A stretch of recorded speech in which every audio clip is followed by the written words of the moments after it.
This channel does not promote any violent, harmful, or illegal activities. All content provided by this channel is meant for an educational purpose only. Top quality और consistent performance के लिए सिर्फ silver pump नाम याद रखना। বলছেন না এটা গণতান্ত্রিক সংশোধনী বিলটা পড়েছেন? বিলে কি লেখা আছে? বিলে লেখা আছে যে ভারতের আইন কি, যে কোনো সভ্য দেশের আইন কি, যে ইনোসেন্ট টিল প্রুভেন গিলটি।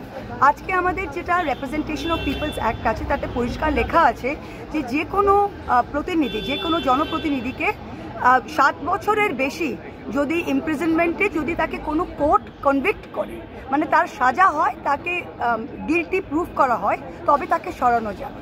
এই বিলটা কি করছে? এই বিলটা বলছে যে যে কোনো ইলেক্টেড মুখ্যমন্ত্রী, যে কোনো একটা ইলেক্টেড মন্ত্রী, মানে যে কোনো বিরোধী রাজ্যের, মমতা ব্যানার্জি আজকে 8 কোটি মানুষ 9 কোটি মানুষ ভোট দিয়ে তাকে জিতিয়েছে, তিনি তাদের কথায় আজকে মুখ্যমন্ত্রী হয়েছেন।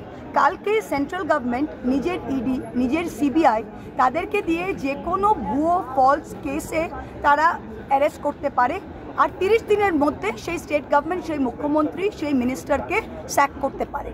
তার মানে কি, আপনি ফেডারেল স্ট্রাকচার বাইপাস করছেন, আপনি যুক্তরাষ্ট্র পরিকাঠামোকে আপনি পুরোভাবে এড়িয়ে যাচ্ছেন।